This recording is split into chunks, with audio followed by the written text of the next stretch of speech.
This program on women in science, technology, and business has been brought to you by Zoho Corporation.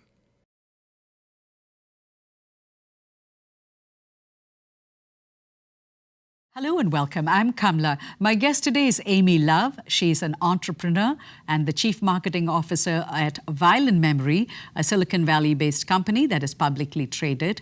But we're going to be talking to Amy because she is the one because of what happened. Actually, let me read out something that was said about you way back in the 70s.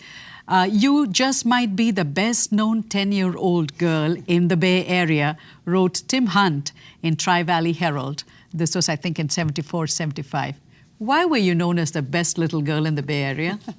Well, in 1975, we had just recently moved back from Brazil. As a family, my dad had worked for Coca-Cola, so we traveled internationally for an assignment. Came back to the States, played Little League Baseball, no issue. In the fall, I tried out for soccer, a sport I had learned to play fairly well when we lived in Brazil. I made an all-star soccer team at the Danville level of the California Youth Soccer Association, which is a competitive soccer league. And I was told it wasn't acceptable for me to play. So how did they tell you? The roster came back with my name circled and the word not acceptable was written on the roster form. That's correct.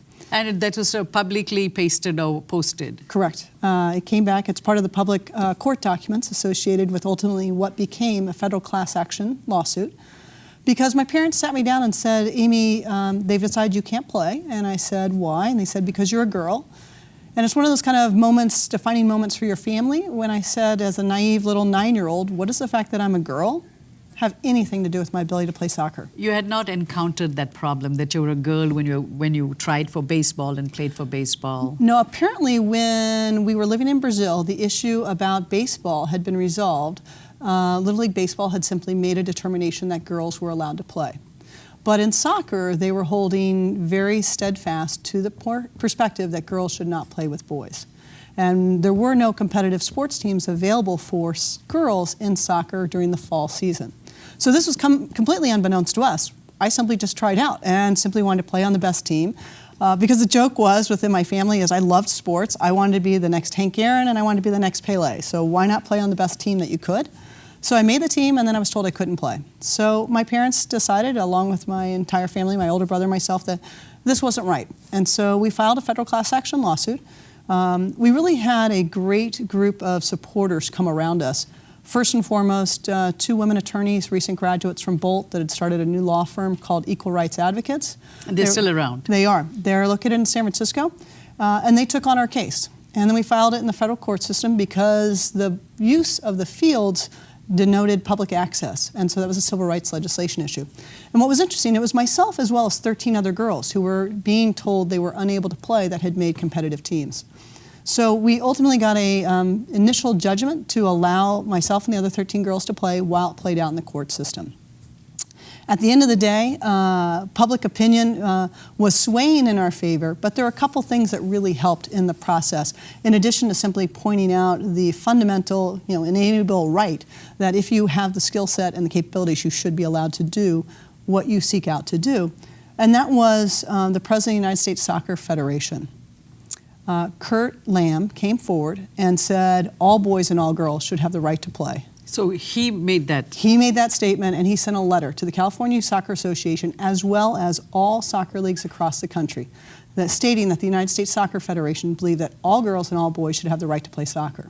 This was while your case was in While the case was still moving forward. In addition to that, Clive Toy, who was the president of the New York Cosmos, made a decision that he thought I should meet Pele in person. Oh, so when so he's your star. Exactly. So when New York Cosmos came to San Jose to play the San Jose Earthquakes, they arranged for me to have a one-on-one meeting in the locker room with New York Cosmos and to meet Pele. And this was long before viral marketing and social media came into play. But the photo of Pele and myself This is the photo. That is the photo. The photo of Pele and myself went viral and went worldwide, where Pele came out in support and said young girls should have the same right to play as boys. Did you speak in English or Portuguese? I did speak a little bit of Portuguese. At the time, having just come back from living there for a couple of years, I was more proficient in the language than I am today. But it was a really important moment when you had the United States Soccer Federation come forward and the world's best soccer player still to this day come forward and make a statement that girls should have the same right. And so that played out in the court systems, along with the perspective that in the United States, it is a belief that you should have the opportunity to pursue your dreams and your passions based upon your own abilities, not based upon your gender or your color or your religious beliefs or anything along those lines. So did the president of the Soccer Federation come out because of the lawsuit? Yes. Okay. He should have come out prior to the lawsuit. Okay. We'll take it when he came out. Okay. So I'm assuming that all that went in helping your case. Mm-hmm. So, and what was the final judgment? So the final judgment was in our favor, that girls should be allowed to play, that discrimination is discrimination, and that setting up a separate league at a different time is not providing equal competitive opportunities for girls versus boys. So this is somehow tied to Title IX, right? Actually separate. Title IX dealt with federal and federal funded schools, and Title IX is about any equal access, whether it be to labs or to classes, but it's most well known for its sports connection, to where Title IX at the federal level, where you receive federal funds, you must provide equal access. Our lawsuit dealt with civil rights legislation that says if you actually use public access, then you must provide equal access. In this case, youth soccer leagues use public school and park locations, which are funded through taxpayer dollars, and as a result, in that case, should receive equal access. So do you remember what it was like when you got the judgment that you all had won? You know, my parents reflect on it more than I do, but all I cared about was playing. I had a dream to be a professional athlete, and I wanted to play with the best team and the best teammates possible, with the best coaches. And it was kind of a non-starter for me. There ultimately was a book that came out called Girls Sports, and a series of articles, the CBS Evening News, the precursor to the National Enquirer, you name it, there was coverage. And it was one of those things where I was ready for it to be done. I just simply wanted to go on being a 9, 10-year-old who simply just wanted to be able to play soccer and play soccer at the best ability she could. And so I was actually never so happy than when my dad got promoted again within the Coke company and we moved to Oregon, and I thought I was moving beyond and away from all the noise. Because at the end of the day, it was simply about providing the right for all girls to play. It wasn't about Amy Love. This was about how do you provide the right for all girls if they have the skill set and the capability to play. And so it was nice to move beyond the media firestorm.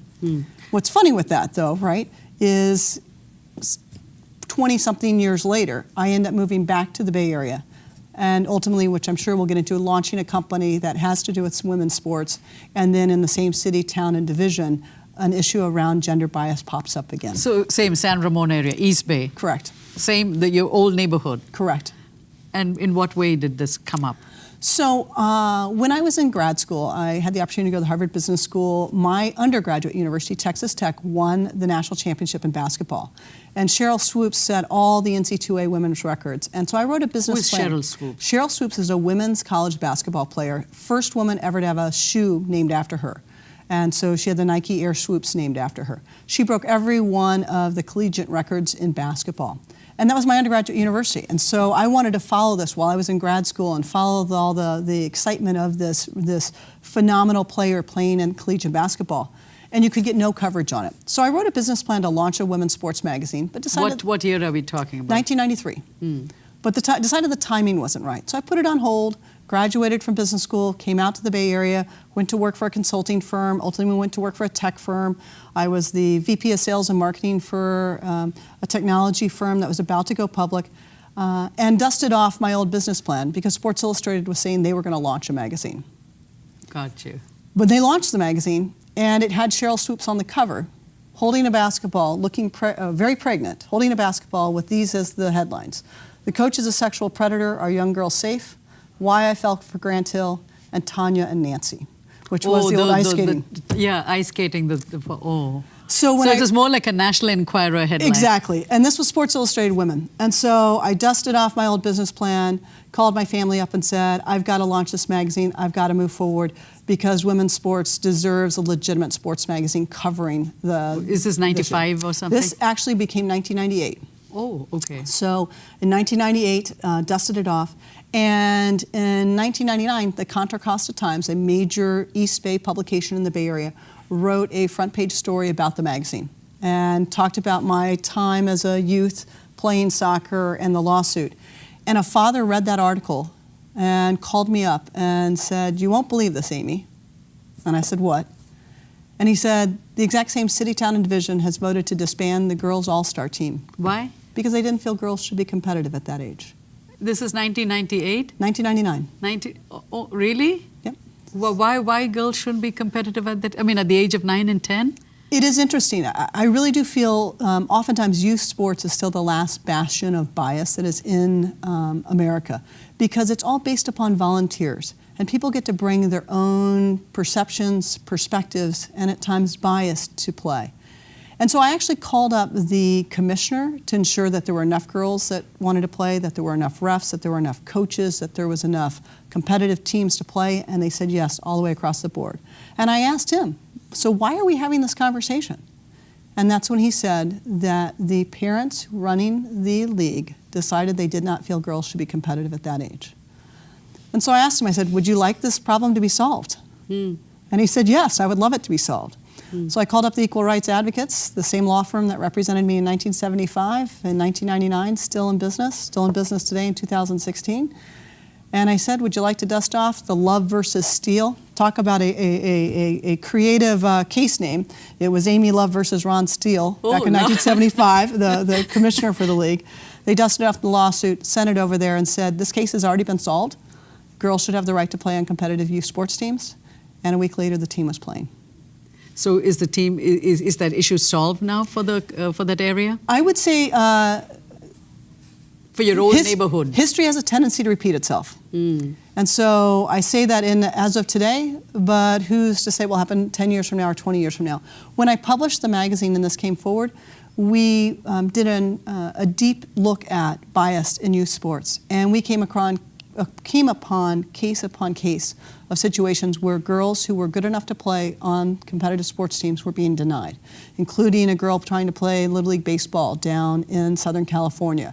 And again, this was a case that was solved. Is it only team sports that this was happening? Because, you know, the time period that we are talking about, those Billie Jean King, Chris Evert and tennis, so was it only with team sports that this was happening? So I guess I would put it this way. In the 1970s, absolutely, you had Billie Jean King and you had Equal Rights Amendment and all of that, and Title IX. But you didn't have anything addressing the youth sports, and that's what our lawsuit did. But in 1999, you had the same situation.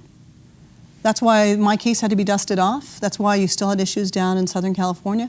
And if you think about it today, the United States women's national soccer team is suing for equal pay today.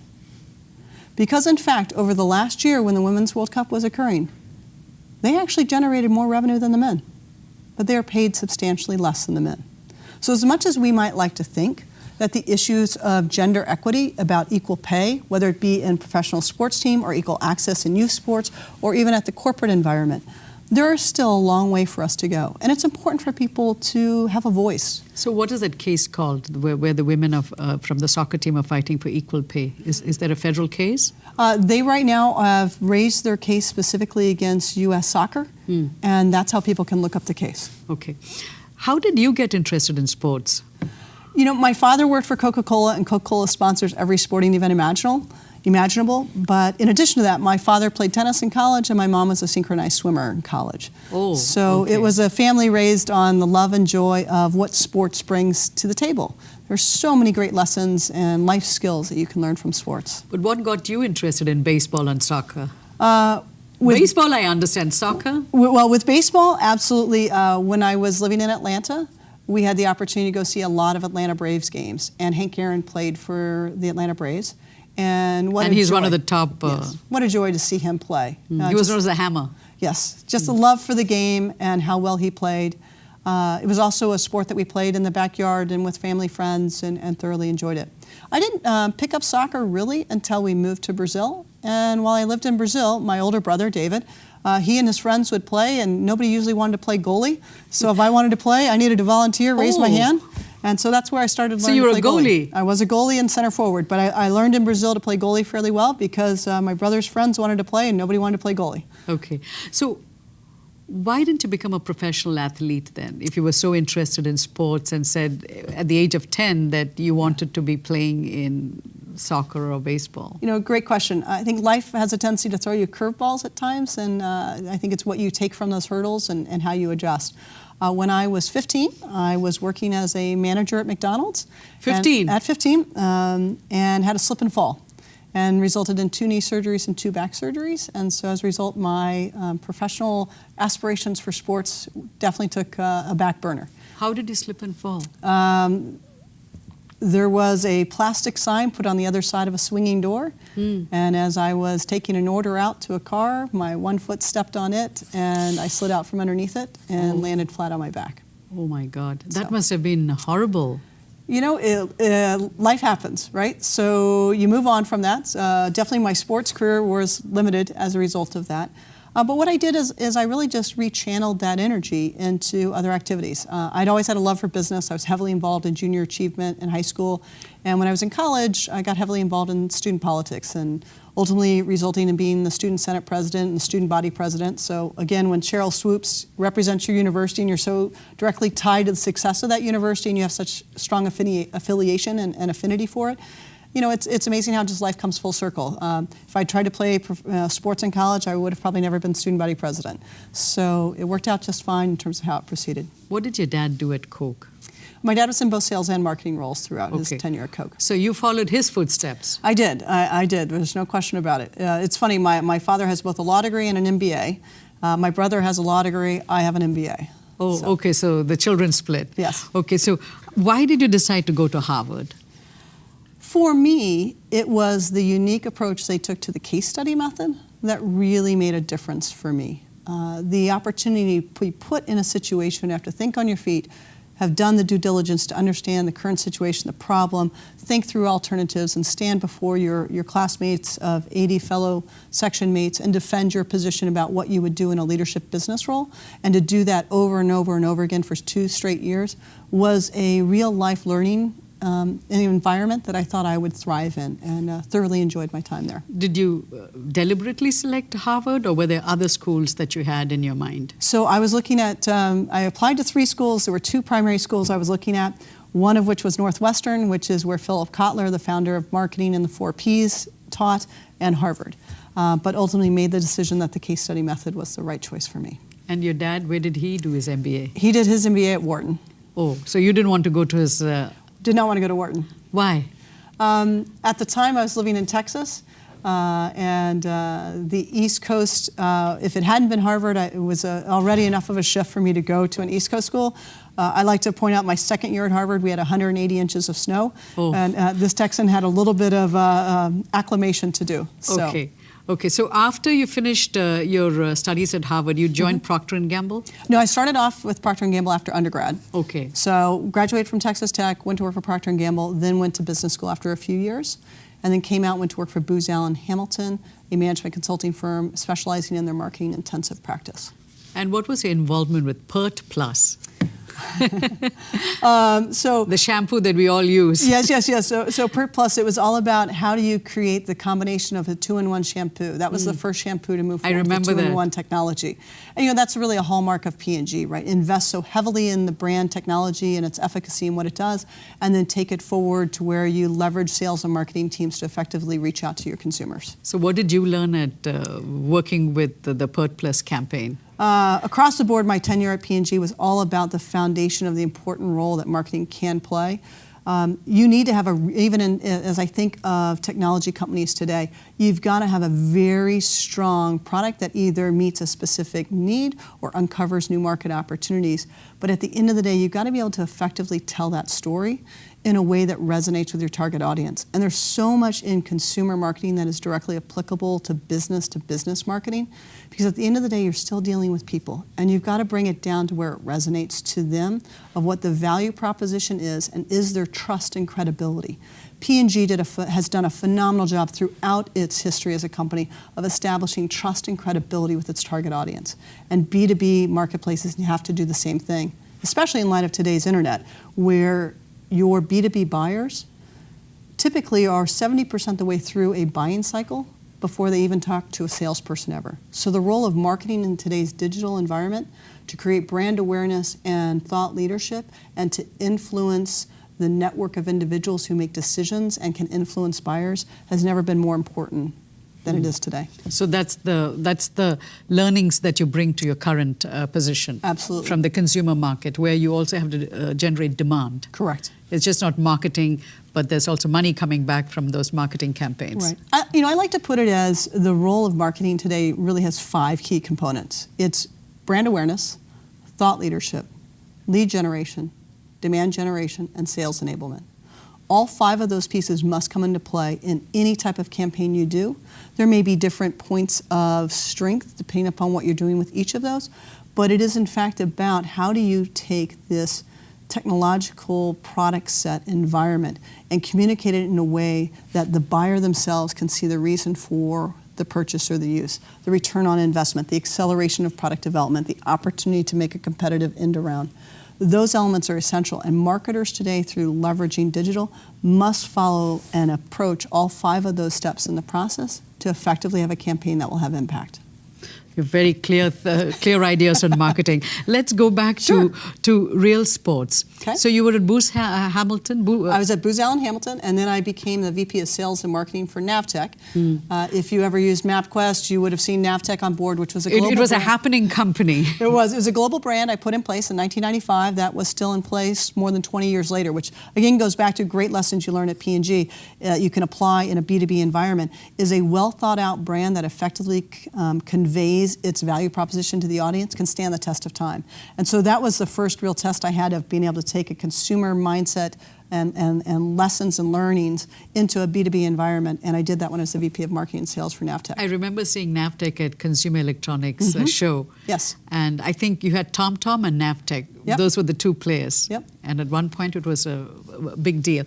So what was it that, I know you said that because of swoops, you started Real Sports. You dusted off your old business plan. What happened to Real Sports? You launched it, and then what happened? So Real Sports actually still resides as an entity. I actually bought the shareholders back. We publish an annual Most Important Moments in Sports edition that serves as the official authority in the space about what's occurred in women's sports in the last year. It is available at realsportsmag.com. We also have a large Facebook presence as well as blog presence. But the reality for the women's sports market is 6 of the 7 pro leagues cease to be in existence. And when that happens, you lose your feeder content that really makes a monthly publication thrive. You need that content, you need that story. So we covered professional, collegiate, and Olympic level sports and athletes. The Olympics happen every 4 years, right? So that's not a monthly content proposition. Collegiate athletics, it's interesting, the fans of collegiate sports are committed to their team, not to the sport. So if you don't cover the team that's of interest to the fan, they don't have interest in the content. And so you really were dependent upon the pro leagues, but when all but one failed, the only one that really resides today is the WNBA. The reality WNBA stands for? Women's National Basketball Association. That's the only one that exists? That's the only one that exists. And what are the others that died? American Basketball League died. Women's professional volleyball with the women's beach volleyball has gone through several different iterations. There were 3 different attempts at different soccer leagues, including the Women's United Soccer Association, that was backed by what was termed the Billionaire Boys Clubs, the founder of Discovery, the founder of Continental Cable, where you had Mia Hamm and Brandi Chastain and Julie Foudy all playing. That went by the wayside right before the World Cup. So all of those created the sense of turmoil, and then your women's sports, your sports companies that had women's sports departments folded, so then you lost your advertiser base. And so at the end of the day, women's sports goes through a pendulum shift. Always has, continues to do so. So for us, while we pivoted and launched and became an events company and ran the Pac-10 women's basketball tournament, ultimately that's not what I set out to do. And it's one of the things I think that's a hallmark for me is with each of my teams, we set out a very bold vision about what we want to do, and then we work together to go achieve it. For Real Sports, we set out to change the way mainstream media covers women's sports and to demonstrate that a business focused on women's sports can be profitable. We, without a doubt, changed the way mainstream media covered women's sports, but with only 1 pro league and no sports marketing departments, it makes it fairly hard to run that as a profitable business. Can you do something else today? Can I do something else today? With women in sports? Is there a different way of segmenting that market? Well, I think what I've done today is actually transition it to an online annual publication that serves as the definitive authority in the space around what's actually happened in women's sports. And then we run through Facebook our ongoing conversation and dialogue with our fan base. And I think for today, that's really where women's sports is. If you were a 10-year-old today, what sports would you be playing? If I was a 10-year-old today, I don't think there would be much different. I would play soccer, I would play baseball, and then when I was tall enough, I'd play basketball. But there's Facebook and there's all these other social networks available. So would you have gone there to plead your case? I think in today's environment, if we ran into a similar situation, without a doubt, you'd leverage social media to build up the groundswell of support. Just like the picture with Pele served when the national outlets picked it up, I think without a doubt social media would play. But it is interesting that even in social media, not everybody agrees with your position. There also was several stories written about how I was ruining soccer. And in fact, there's one famous one where a reporter wrote me an open letter to Amy Love, the daughter of David and Joanne Love. That's the one that I said the most... Yeah. Well, no, this is a different one from that one. Okay. In this letter, this open letter, the person said, I'm ruining soccer because I'm taking away the opportunity for a boy to play as a youth because at some point in time, he would be able to get a college scholarship and not me. Well, fast forward, guess what? Girls today can get college scholarships. So you have to be careful no matter what, that whether you're using viral social media or the press itself, you're never going to have 100% support for any idea or position. But you've got to stay true to your conviction about what you think is right and be willing to stand up for it. And that's what my parents were willing to do, what my brother and I were willing to do, and what those that surrounded us were willing to do.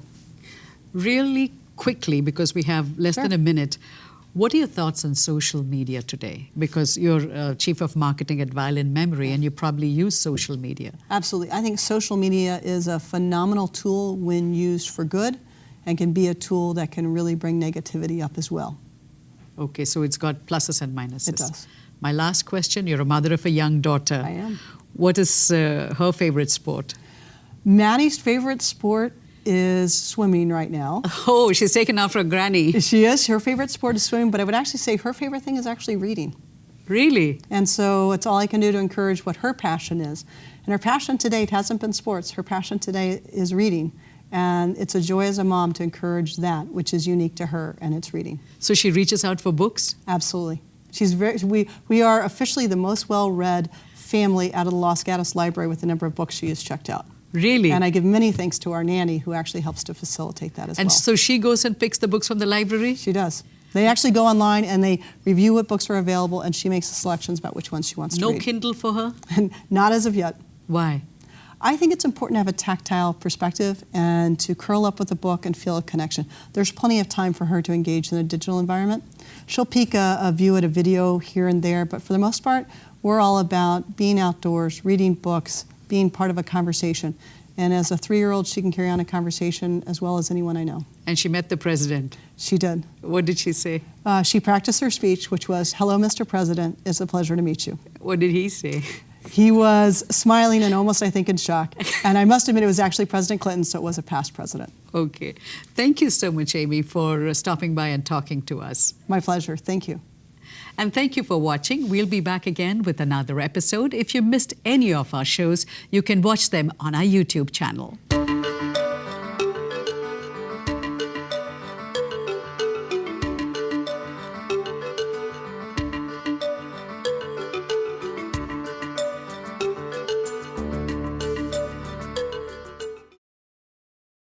This program on women in science, technology, and business has been brought to you by Zoho Corporation.